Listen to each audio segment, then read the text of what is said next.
Olá, meus caros. Na aula passada a gente falou sobre funções matriciais, tá? Então, lembrem que se tu tem uma matriz com elementos A, J, K, em geral a função matricial dessa matriz não vai ser obtida simplesmente aplicando-se a função a cada elemento da matriz, tá? Então isso aqui vai ser diferente disso, em geral, tá? Para algumas matrizes isso é igual, mas em geral vai ser diferente.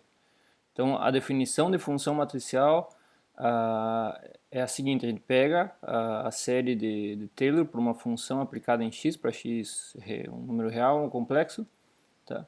Calculando esses coeficientes aqui, a gente substitui o x pelo operador linear, que a gente quer calcular a função. E a gente viu um exemplo importante para a mecânica quântica, que é a exponencial. Então, se tu tem aqui a série de Taylor para exponencial, em torno expandir em torno de x igual a zero, né? Eu simplesmente troco o x pelo a e eu tenho a série de Taylor eu tenho a função exponencial de a, tá aqui a série de Taylor. Lembrando que a potência, se o j é igual a zero aqui, quer dizer que tu não está aplicando nenhuma vez o operador linear, então é a identidade, é o operador de identidade. E se o j for maior ou igual a 1, tu está compondo esse operador j vezes, tá? Hoje a gente vai falar sobre funções matriciais aplicadas a um tipo especial de operador que a gente já viu em aulas passadas, né? Que são os operadores normais. Vocês lembram um operador normal? Um operador é normal se ele comuta com o seu adjunto, né? Tá? E o importante aqui é aquele teorema que a gente provou, que um operador é normal somente se existe uma decomposição espectral para ele. Então a gente pode escrever uma decomposição espectral para esse operador normal. E para operadores normais, a função é calculada de uma maneira conceitualmente simples, mas na prática não é tão simples, que é a seguinte: se o operador é normal, então a função f de a pode ser calculada simplesmente aplicando-se a função aos autovalores do operador, tá? Então, para um operador normal é assim que a gente pode calcular uma função desse operador. Aí a primeira coisa que a gente vai fazer aqui é ver que essa definição, né?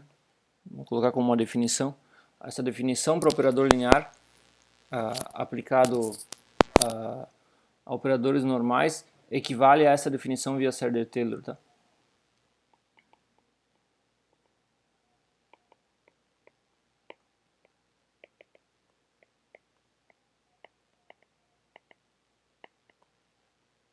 Então vamos lá verificar essa equivalência entre as definições. Então o que a gente tem, ó, vai ser para a série de Taylor, a gente vai ter que a função f de x é uma combinação linear, né? J igual a zero até infinito. Coeficiente cj dessa base de potências de x, né? Então você está fazendo essa combinação linear. E para a série de Taylor, para essas séries, né, o Taylor mostrou que esses coeficientes são dados por 1 sobre j fatorial, derivada de ordem j da função, né?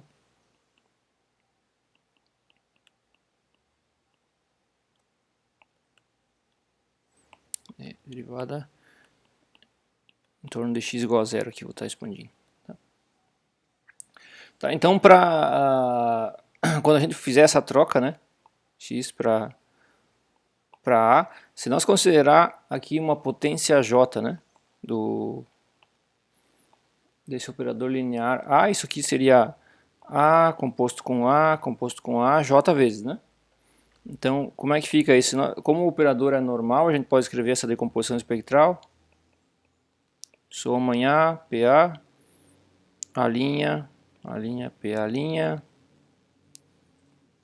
soma em a duas linhas, pa duas linhas, e assim vai, tá? J vezes. A gente vai compor esse operador, quando tiver que calcular a potência j do operador linear a, vai compor o j vezes. Mas isso aqui, ó, vai ser soma em a linha, a duas linhas, e assim vai.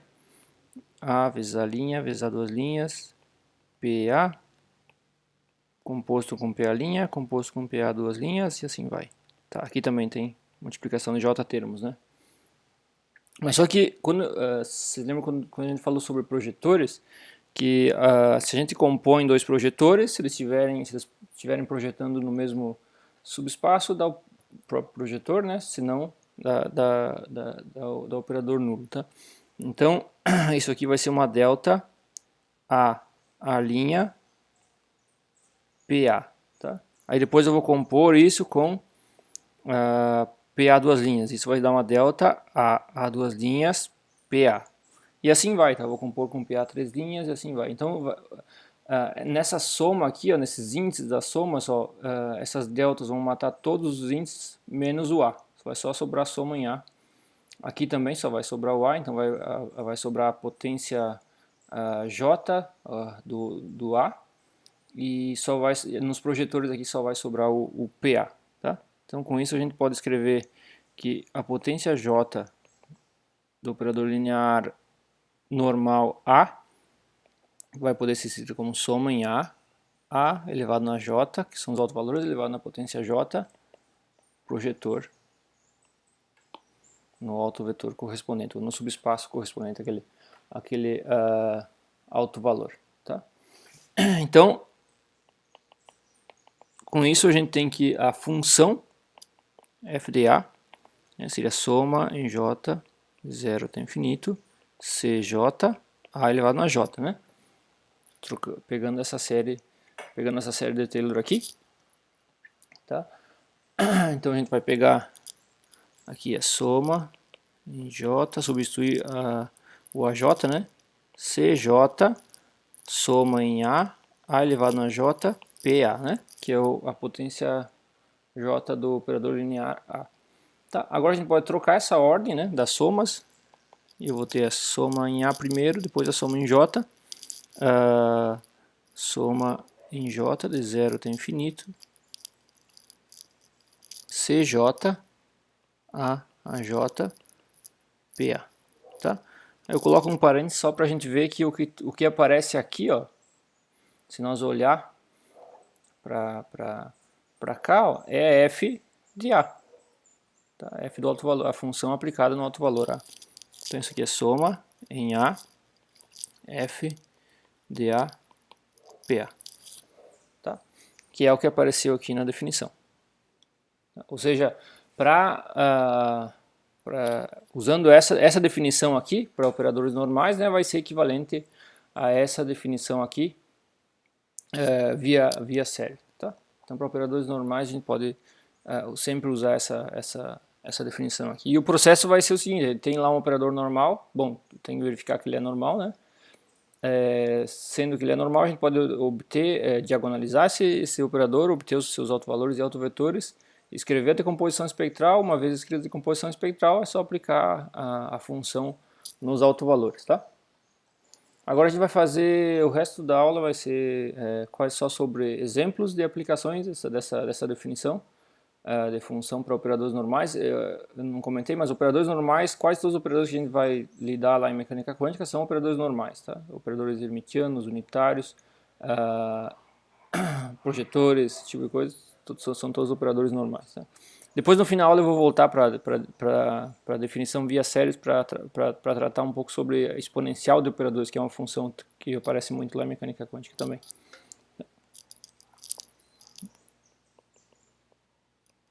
Então, alguns exemplos de funções. Tá? A primeira, a exponencial, tá? Então eu tenho aqui, de novo, vou considerar o operador normal, então o A vai ter uma decomposição espectral. Então a exponencial, se eu tenho a exponencial do operador normal, eu simplesmente pego e aplico a exponencial nos autovalores e multiplico aquilo pelos projetores. Tá? Então assim que eu calculo a exponencial. E claro, vocês podem verificar aqui, fazer esse mesmo processo que eu fiz aqui e verificar que essa série aqui vai ser equivalente a essa série aqui. Tá? Mas vai ser o mesmo processo, então eu não vou colocar aqui. Tá? O próximo exemplo é o logaritmo neperiano, eu vou considerar, mas vai valer, a ideia vai valer para qualquer logaritmo, tá? Para qualquer base. Tá? Aqui acontece um problema, na verdade um problema não, é uma vantagem dessa definição via para operadores normais. Vocês devem lembrar, né, que para o logaritmo de x, a série de Taylor para ele não está definida para em torno de x igual a zero, tá? Porque vai aparecer aí quando faz a derivada vai aparecer 1 sobre x, tá? Que não está definido em x igual a zero. Então aqui aparece o problema, como é que a gente define se for definir o logaritmo de uma matriz, de um operador linear, como tu define usando série se a série não está definida, tá? Aqui a gente vai definir usando essa definição para operadores normais, tá? Então eu vou colocar o logaritmo de A como sendo soma em A ln dos autovalores vezes o projetor, tá? E se nós pegar e aplicar a exponencial no ln de A, a gente vai obter o A como se espera, tá? Porque isso aqui vai ser igual a E soma em A ln de A PA, tá? Que é uma decomposição espectral, né? Isso aqui é uma decomposição espectral, porque aqui eu tenho autovalores e aqui eu tenho projetores em subespaços ortogonais, tá? Então eu tenho uma decomposição espectral, como nesse caso aqui, tá? Só que ao invés de aparecer o Azinho, aparece esse escalar aqui, que é o ln de A, tá? Então, a exponencial desse operador linear, isso aqui então seria o operador linear, a exponencial desse operador linear, eu uso essa mesma definição, né? Só que ao invés de aplicar a exponencial no Azinho, como eu fiz aqui, eu vou aplicar no ln do A.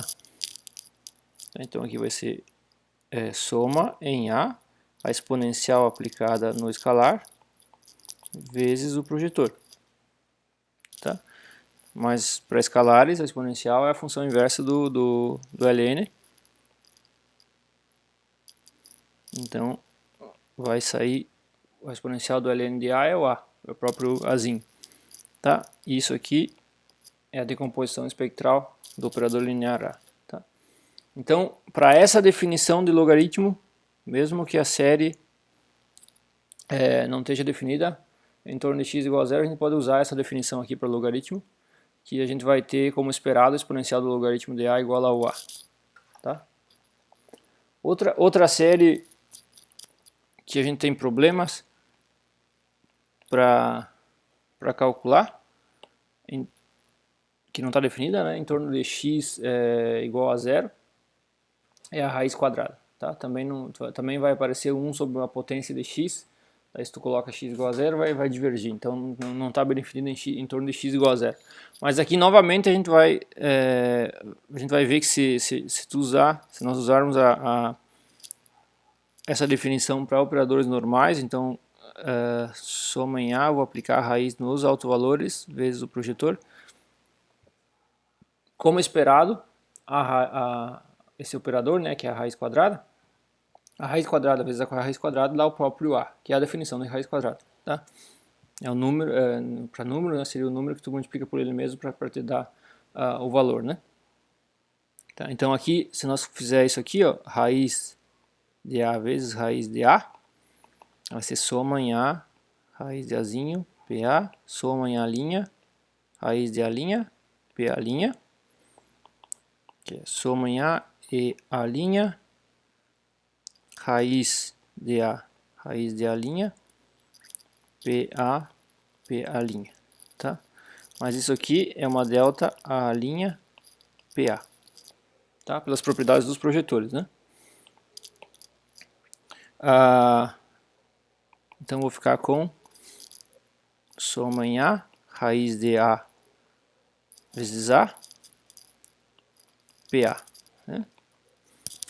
Que é soma em A PA, que é o A. Tá? Então essa matriz que é a raiz de A, se eu multiplicar por ela mesma,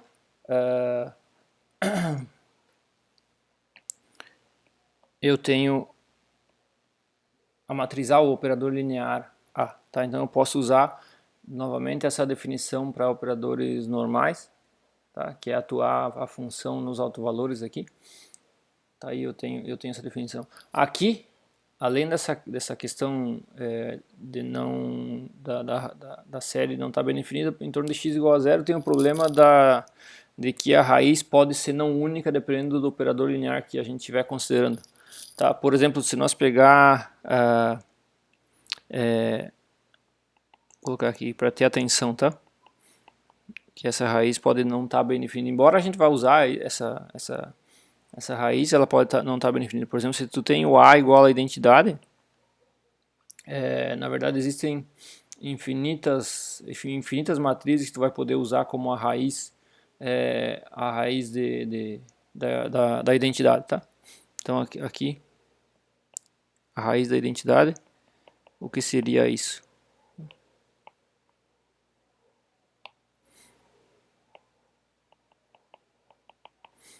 Bom, se nós a identidade a gente pode escrever assim, né? Vai ser soma em A, os autovalores são iguais a 1, né? PA. Tá? Que é a resolução da unidade ou relação de completeza, né? Então, se nós pegasse a raiz da identidade, seria soma em A, raiz de 1, PA, né? Mas isso, raiz de 1 é igual a 1, né? Então isso é a própria identidade. Então para a identidade, uma raiz de identidade é ela própria, porque se tu multiplica, compõe a identidade com a identidade, ela é a identidade, tá? Então essa aí é claro. Mas além disso, tem várias outras matrizes que não são iguais à identidade, que também são raiz de identidade. Considera, por exemplo, uma matriz que é hermitiana, digamos que o A não, vamos chamar de U, uma matriz que é hermitiana e é unitária.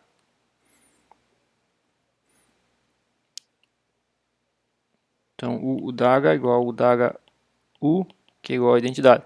Tá? Então, se a matriz é hermitiana e unitária, eu posso trocar aqui o daga por U vezes U, né? Que é U ao quadrado. Tá? Que é a identidade. Tá? Então, a raiz da identidade também é igual a U, né? Porque se eu multiplico U por U, eu tenho a identidade. Tá? Então, todas as matrizes, se eu estou lá se eu pegar o conjunto de operadores lineares, né, no espaço de Hilbert H, todas as matrizes hermitianas e unitárias são iguais à raiz quadrada da matriz identidade. Então, para a identidade é um exemplo claro que onde a raiz não vai ser unicamente definida, tá? Então tem que ter cuidado com isso.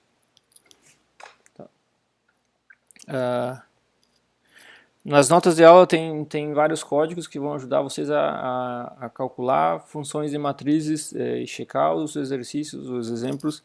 Tá, mas eu vou fazer um exemplo bem simples aqui, agora de aplicação dessa função onde a gente não tem problemas, tá? Onde ela está unicamente definida. Vamos considerar a matriz que a gente já viu, né? Matriz de Pauli, sigma z. Tá, que essa matriz 1, 0, 0, menos 1, eu peguei a mais simples, né? Porque já está diagonalizada, então eu não preciso diagonalizar. E deixei para vocês fazer como exercício a matriz sigma x, tá? Mas aquela tem que diagonalizar. Mas eu creio que vocês já fizeram isso em outras listas de exercícios. Tá? Então essa aqui eu já tenho a decomposição espectral, né? Vai ser o alto-valor 1 vezes o projetor no vetor 1, 0, né? Então vou chamar de projetor no alto-valor, no subespaço correspondente a esse alto-valor, mais o alto-valor menos 1, projetor no subespaço correspondente. Tá? Então essa aqui é a decomposição espectral. Tá? Então essa aqui é a decomposição espectral.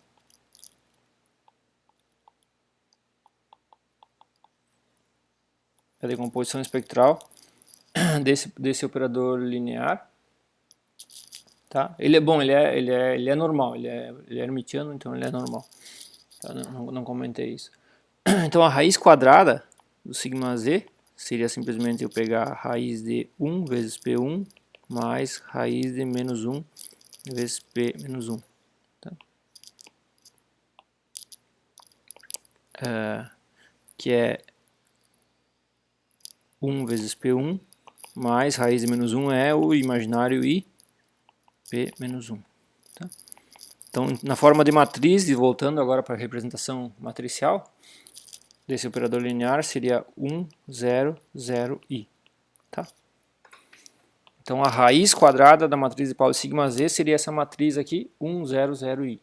Tá? E se nós pegar raiz de sigma z vezes raiz de sigma z, tem que dar sigma z, né? Então, 1, 0, 0, I, vamos checar isso aqui. 1, 0, 0, I. Vai ser, aí multiplica aqui. 1, 0 vezes 1, 0 é 1. 1, 0 vezes 0, I é 0. 0i vezes 1, 0 é 0. E 0i vezes 0i dá menos i. É, menos 1, desculpa. Tá. Que é a matriz sigma z como tem C, né? Tá, então tá aí um exemplo. Deixa eu mostrar aqui no código. Opa.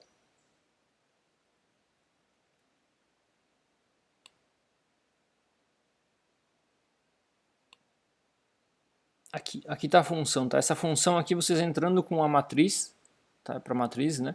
Entrando com a matriz e com a função que vocês querem calcular. Aqui tem algumas opções, ó. Tem a raiz quadrada, exponencial e ln, tá? Logaritmo neperiano, logaritmo natural. Tá, então aqui ela faz essa função aqui ela faz a decomposição espectral, calcula os autovalores e autovetores e já retorna a matriz que é a função que a gente quer. Tá? Então aqui tem um exemplo para a matriz sigma 2. Tá? Eu vou colocar para sigma 3 que a gente usou agora no exemplo. Tá? Para sigma 3 tem aqui a matriz, né? A sua raiz quadrada, a exponencial e o logaritmo, tá? Então tá aí. Essa função, se vocês querem usar para verificar os exercícios, tá aí para vocês usar.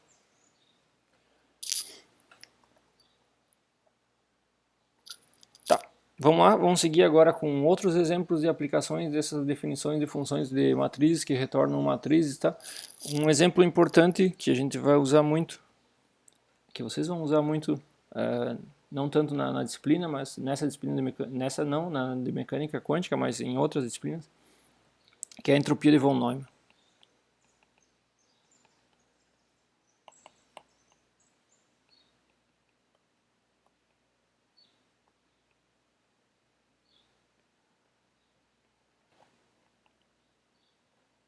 Tá. A entropia de von Neumann, vocês devem ter visto ela em outras formas, né, em disciplinas de termodinâmica ou de física básica. Mas ela é uma entropia, surge aqui na mecânica quântica, e depois a gente vai simplificando e usando versões simplificadas dela. Tá? E se define assim. Lá em mecânica quântica, num contexto mais geral de sistemas compostos e tal, o estado no sistema vai ser descrito por uma matriz, chamada matriz densidade, ou operador densidade. E essa matriz ela tem que ter algumas propriedades. Ela tem que ser uma matriz positiva semidefinida. Lembra, a gente provou que isso implica que ela é hermitiana. Se ela é hermitiana, ela é uma matriz normal, então ela tem uma decomposição espectral. Além disso, ela tem outras propriedades, mas que essas outras propriedades não vão... a gente não vai usar aqui. Ela tem que ter o traço igual a 1, tá? Mas a gente não vai usar essa propriedade aqui. O que é importante aqui é que essa matriz é normal. Se ela é normal, existe uma decomposição espectral, então a gente pode escrever ela dessa forma, né? A gente pode escrever uma decomposição espectral para esse operador de densidade, para essa matriz de densidade. Tá? Aí uma vez feito isso, vem a definição da entropia de von Neumann. a entropia de um sistema que está no estado ρ, né, que tem essa matriz de densidade, menos, é definida, né, com menos traço de ρ logaritmo neperiano na base 2 de ρ, tá? Esse base 2 aqui tem origem lá em teoria de informação. Eu não vou comentar aqui, mas tem uma... na verdade ele determina qual unidade a gente está medindo informação em que unidade, tá? Então que vai ser em bits, tá? Então é por isso que a gente usa o logaritmo na base 2 aqui. Tá, então com o que a gente viu até agora, a gente pode calcular essa função, tá? Como a gente calcula essa função aí. Então, para isso a gente vai precisar, o traço é uma função que leva matrizes em escalares, então essa a gente já viu, é tranquila. Agora a gente está vendo essas funções que levam matrizes em matrizes, né? Uma delas é o log, então o logaritmo está aí, a gente já viu isso. Uma vez que tu tem a decomposição espectral, log na base 2, R. Uma vez que a gente tem a decomposição espectral, então o que a gente faz é aplicar a função nos autovalores, né? Isso aqui vai ficar menos traço de ρ. Aqui eu já vou colocar a decomposição espectral para mim poder multiplicar depois. R', R', P, R'. Aí aqui eu vou ter soma em R, né? O logaritmo da base 2 aplicado nos autovalores, que são os R aqui, vezes o projetor. Tá?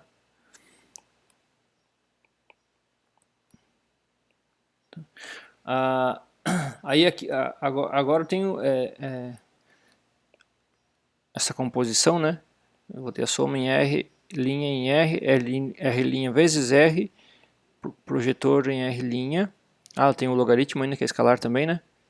Log na base 2 de R, que é um escalar. Aí vai aqui bater projetor vezes projetor. Tá? Então aqui eu vou usar, que vai ser uma delta R' vezes PR. Então vou ter a soma agora só em um índice. Então fica igual a menos traço soma em R. Desculpa, aqui não tem esse R aqui, né? Porque ao invés do R vem o R' vezes o log. Então não tem aquele R. Tá? Então aqui vai ser R. Estava estranhando que apareceu um R quadrado aqui, não tem. Log na base 2 de R. PR. Tá.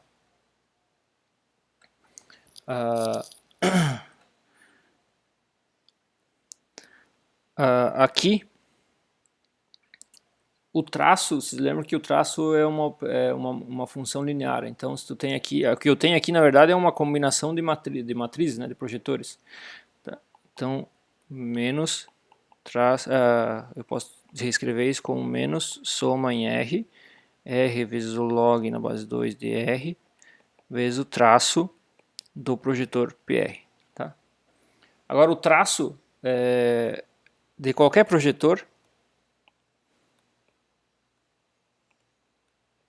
1D,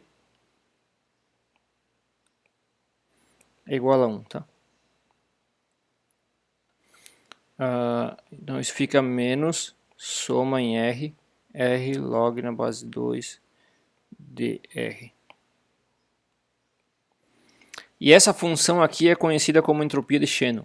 Tá? Se usa normalmente a letra H.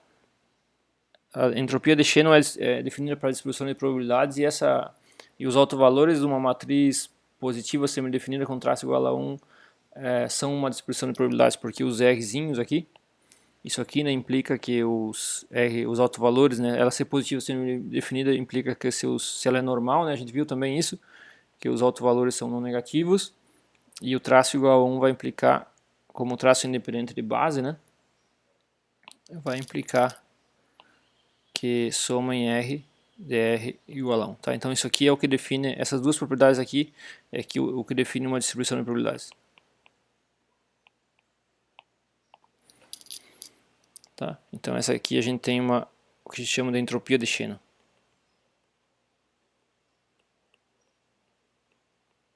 que surgiu lá em teoria da informação, que na verdade foi o início da teoria da informação.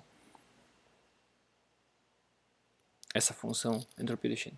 Então tá aí essa entropia de von Neumann, o caso particular é a entropia de Shannon, e aí vocês vão obtendo casos particulares que são a entropia termodinâmica e assim por diante. Tá? E é assim que a gente calcula ela, usando funções de matrizes. No caso aqui a gente precisou só do logaritmo e o traço. O traço é uma função escalar que a gente já está acostumado. Bom, aqui então eu usei que o traço de um projetor 1D é igual a 1. Vamos verificar isso. Então, vamos verificar aqui, traço do PR é igual a 1. Bom, o traço é a soma dos elementos da diagonal principal daquele operador quando a gente representa aquele operador em uma certa base. Então aqui, e é independente da base, a gente mostrou, né, que pode usar qualquer base ortonormal para tomar o traço que dá no mesmo. Tá? Então eu vou ter sempre o mesmo número, o mesmo valor. Então eu posso usar, por exemplo, a base ortonormal que está relacionada a esse projetor. Então eu vou somar aqui em R' os elementos R', PR, R'. Tá? Então eu vou pegar os elementos da diagonal principal nessa base. E o projetor 1D aqui vai ser R', então é o produto interno de R com R',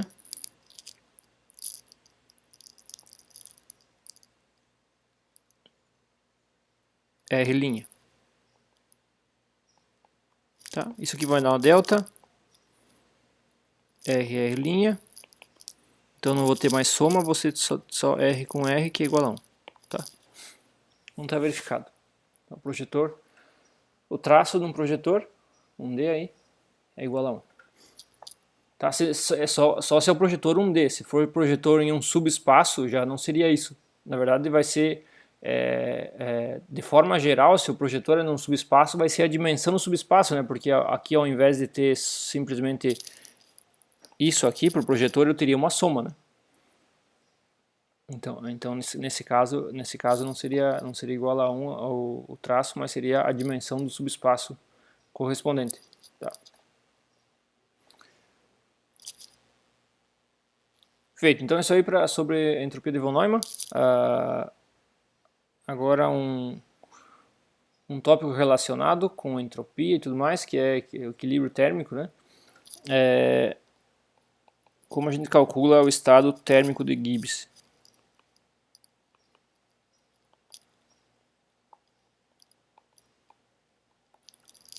O estado térmico de Gibbs, sempre que você tiver um sistema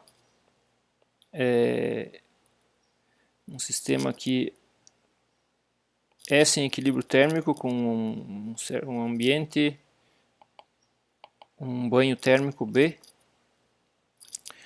o estado desse sistema S, quando foi atingido o equilíbrio térmico, vai ser descrito por um tipo especial de matriz de densidade, que é a matriz de Gibbs. Tá? E ela tem uma forma especial, que é essa aqui. Vocês podem chamar de ρ térmico, o ρ de Gibbs, o G.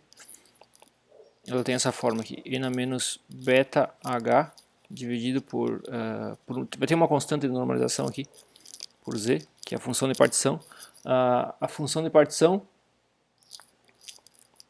é só para o ρg ter traço igual a 1, tá? Opa. É só para o ρg ter traço igual a 1, então ela é o traço de N menos beta H. Tá? E esse beta é o inverso da temperatura. Beta é 1 sobre Kb. Kb é a constante de Boltzmann e T é a temperatura do banho térmico. Tá? Então esse é o tipo de matriz de densidade que descreve um sistema em equilíbrio térmico. A gente viu em mecânica quântica 1, né, um exemplo desse tipo de sistema, que era lá na radiação de corpo negro, né, a cavidade em equilíbrio térmico com a radiação dentro da cavidade. Tá? Então o estado da radiação ou os osciladores da cavidade vão ser esse estado de equilíbrio térmico. Tá? Então, uma vez que tu saiba o H é o Hamiltoniano. H é o Hamiltoniano. É o Hamiltoniano do sistema. Esse Hamiltoniano ele é um operador hermitiano, tá? Porque ele vai descrever observáveis de mecânica quântica são descritos por operadores hermitianos. Tá? Então ele é um operador normal. Se ele é um operador normal, a gente pode escrever uma decomposição espectral para ele. Tá? Então a gente pode escrever esse a princípio, né? A gente pode diagonalizar, obter os autovalores e autovetores desse operador H. E com isso a gente pode aplicar agora essa definição. Qualquer uma, na verdade, para exponencial aqui a gente pode aplicar qualquer uma das definições, tá? Mas em geral é sempre mais fácil trabalhar com essa definição para operadores normais, onde tu aplica a função nos autovalores, tá? Então eu vou seguir com essa função. Então o n menos beta h aqui seria mais uma observação que eu quero fazer aqui antes de escrever explicitamente a função, que é a seguinte: ó. Quando vocês tiverem algo desse tipo, ó, vocês têm um operador H que tem uma composição espectral, mas aqui o argumento da exponencial não é só o H, né, tem esse menos beta multiplicando.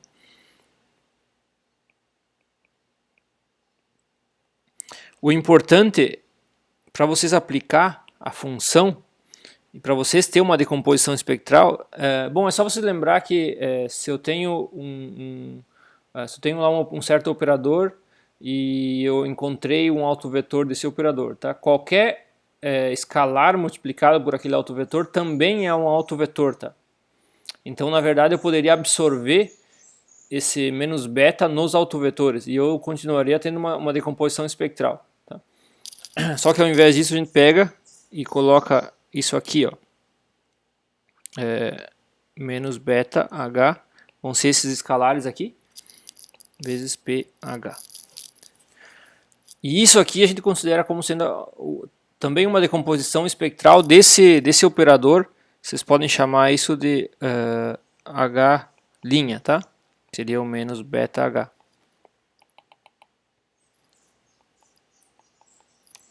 O importante é que esse h' também seja normal. Aí é só aí para calcular a função é só aplicar a mesma definição lá. Então o e na h' vai ser e na soma em h menos beta h ph, que é a soma em h, e na menos beta h ph. Tá? Então esse é o operador que aparece ali. A função de partição z, né, é o traço de e na menos beta h, que vai ser o traço de soma em h, soma em h, e na menos beta hzinho, ph, que é soma em h, e na menos beta h, traço ph. Como o traço de um projetor 1D é igual a 1, a função de partição fica só essa soma aqui, soma em h e na menos beta hzinho, onde o hzinho, os hzinho aqui são os autovalores do Hamiltoniano. Tá? Então essa é a função de partição.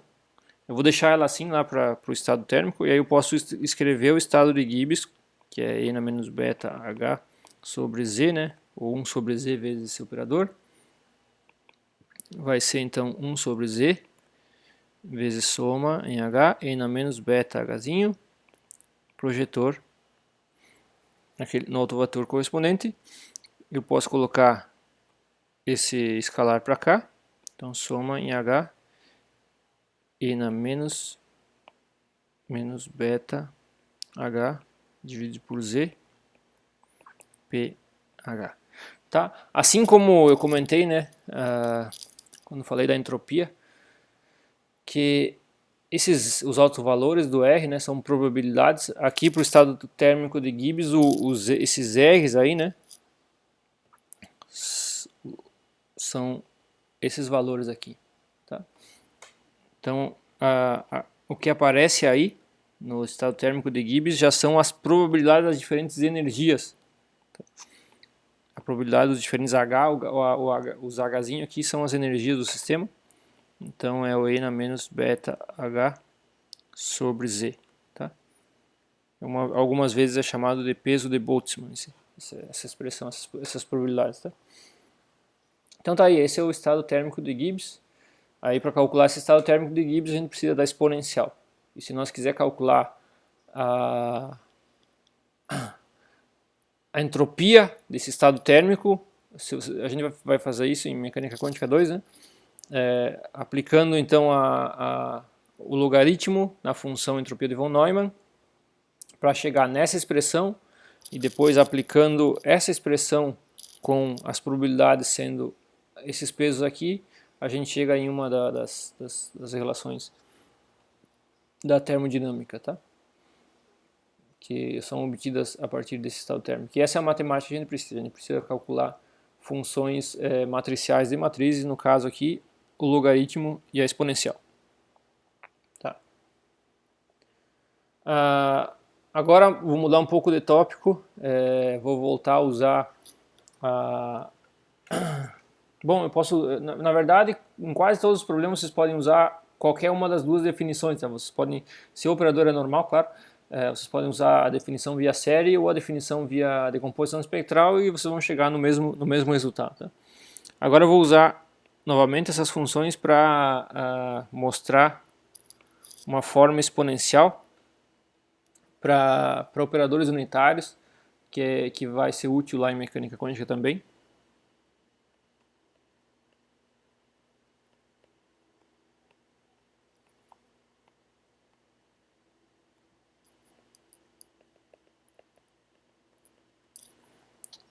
Que é o seguinte, ó.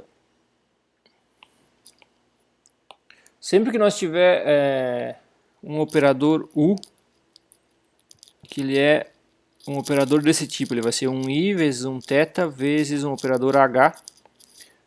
O H é um operador hermitiano e o θ é um número real. Se o H que aparece no argumento do exponencial é um operador hermitiano e o θ é um número real, I é a raiz de menos 1, né? Esse operador U é um operador unitário. Tá? Então a gente vai verificar isso agora. Aí para verificar isso eu vou usar a decomposição espectral, tá? Porque, de novo, esse H, eu posso definir um H, vamos chamar de H til aqui. H til seria esse I θ H, que é I θ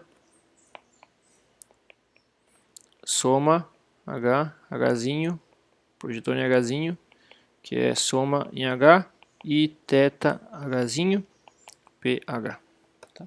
Então essa seria a decomposição do espectral do H til. Então o U vai ser E na H til, né? Que é esse E na I θ H. Então vai ser E na soma H, I θ Hzinho, PH, que é soma E na I θ Hzinho, PH. Tá. Então pela decomposição espectral desse operador H, eu posso escrever uma decomposição espectral para o operador U. Tá? E posso obter o adjunto dele. Aí usa lá as propriedades do adjunto, né, que é o adjunto da soma, é a soma dos adjuntos, o adjunto de um escalar vezes um operador é o conjugado do escalar vezes o adjunto do operador, e no caso do conjugado da exponencial, isso eu troco o sinal do i, né? Então o U da H aqui vai ser soma em H, E na menos I θ H, PH. Tá? Então agora eu tenho uma decomposição espectral para o U e para o seu adjunto. aí eu posso verificar se esse U é ou não unitário, tá? Para ser unitário, U vezes o seu adjunto tem que ser igual ao adjunto vezes U e tem que ser igual à identidade, tá? Então vou ter aqui soma em H, ena I, θ H, pH, soma em H', ena menos I, opa, isso, θ H', pH'. Tá? Então fica soma em H, H', ena I, θ H, ena menos I, θ H', pH, pH'. Tá? Então tu vai ter composição de projetores aqui, vai dar uma delta HH', pH. Tá? Então some uma das somas, soma em H. Vou juntar os argumentos da exponencial aí, né? Ena I, θ, H.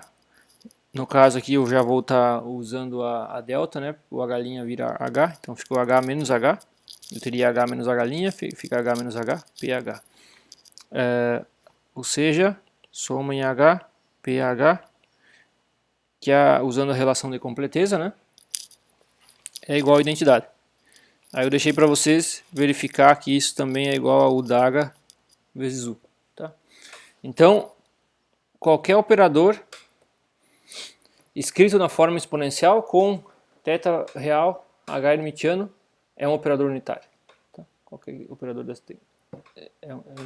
E vai ter uma classe para Hamiltonianos independentes do tempo. Lá na mecânica quântica a gente vai ver que o operador de evolução temporal, que tem que ser um operador unitário, vai ter essa forma. Tá? Então esse vai aparecer bastante nos exemplos, principalmente iniciais, mais simples que a gente vai ver em mecânica quântica, essa forma de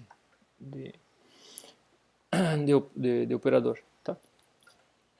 Agora outro tópico, também eu estou usando vou usar função exponencial, esse tipo de coisa, decomposição espectral, mas é em relação ao calcular a exponencial da soma de operadores. Agora vem um problema, também um problema difícil de resolver, importante em mecânica quântica, que é calcular a exponencial da soma de operadores. Agora, deixa eu colocar assim, então eu vou calcular E na A mais B quando A e B comutam. Tá?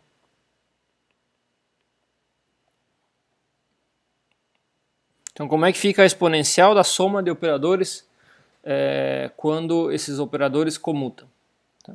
Então a gente vai mostrar que isso é simplesmente o produto das exponenciais. Para fazer isso, lembra de outro teorema importante que a gente provou que dois operadores... aqui, desculpa, não é para qualquer operador. Esqueci de comentar esse detalhe. São operadores hermitianos. Tá? O teorema foi para operadores hermitianos. Tá? Então eu vou... para operadores hermitianos a gente provou que esses dois operadores comutam se e somente se eles são diagonalizados numa mesma base ortonormal, né? Então aqui eu estou assumindo que eles comutam, por isso eu posso escrever uma decomposição espectral para ambos. Eu vou usar um índice J aqui porque eu não vi como escrever isso de maneira diferente. Então os autovetores vão ser os mesmos, tá? Então o que vai aparecer aqui na decomposição espectral desses dois operadores os projetores, né, vão ser os mesmos. Soma em J, BJ, os autovalores não, né? Mas os projetores aí que são os mesmos PJ. São os mesmos projetores que aparecem aqui e aparecem aqui, tá? O que muda são os autovalores. Mas eles são diagonalizados na mesma base, tá? Então, se eu posso escrever essas decomposições espectrais para A e para B, a soma vai ficar isso aqui, né? Soma em AJ, PJ, mais soma em J, BJ, PJ. Tá? Aí eu posso colocar em evidência os projetores, eu vou ter soma em J, AJ mais BJ, PJ. Tá?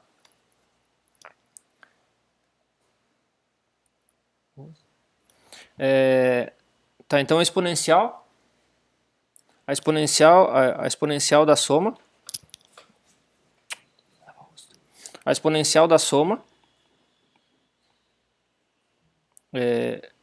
vai ser a exponencial, vai ser exponencial, soma em J, AJ mais BJ, PJ,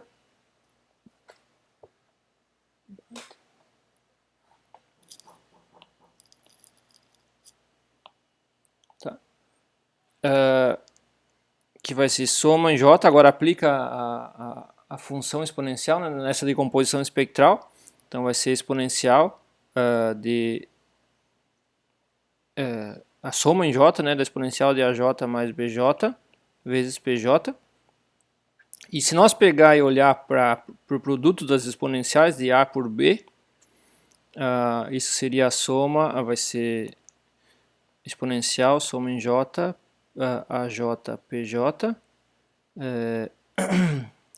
exponencial, soma em J, BJ, PJ, né? Que vai ser soma, opa, aqui vou ter que ter outro índice. Soma em K, BK, PK, então vai ser soma em J, e na AJ, PJ, soma em K, e na BK, PK, que é a soma em J e em K, e na AJ e na BK, PJ vezes PK. Aqui fica uma delta, né? Delta JK, PJ.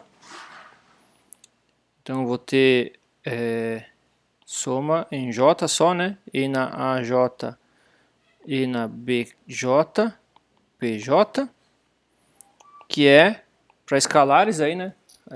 O produto das exponenciais é a exponencial da soma. Então fica soma em J e na AJ mais BJ vezes PJ. Tá?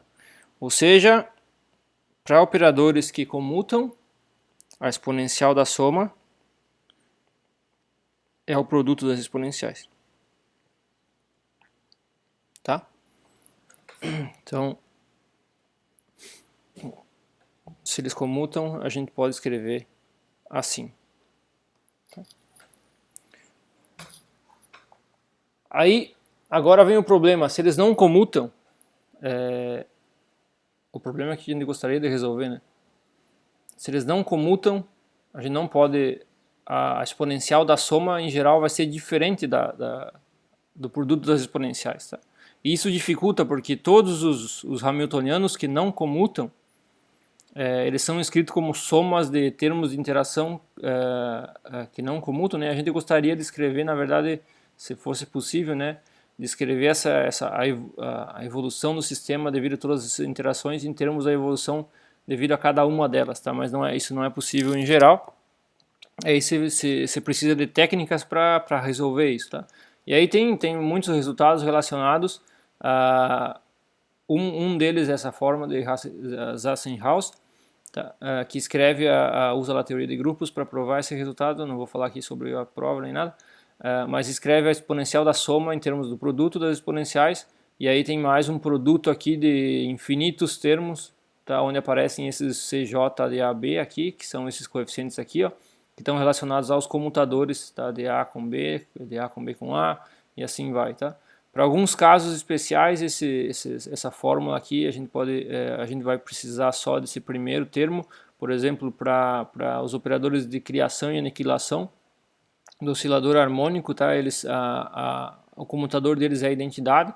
Então, quando a gente tomar o comutador do computador aqui, né, vai dar igual a zero. Esse termos com aqui j igual a 3 e para cima são iguais a zero. Eu vou precisar só do j até j igual a 2 aqui. Então eu vou ter o produto das exponenciais e a exponencial do comutador, tá? Que seria a exponencial no caso da identidade. Tá? Então consigo simplificar essa descrição e fazer essa descrição usando essa fórmula de Zassenhaus, desculpa. E tem outros resultados, como a fórmula de Tortes-Suzuki, que são utilizados para aproximações numéricas e vários outros resultados relacionados. Tá? Esse é um problema muito importante para descrever a dinâmica de sistemas quânticos de muitos graus de liberdade, tá? que ainda se desenvolveu vários métodos, mas que ninguém conseguiu resolver completamente. Então, para cada sistema, isso é um problema, calcular essa exponencial da soma de operadores. E é isso aí sobre funções. Na próxima aula a gente vai falar sobre sistemas compostos. Até lá, pessoal.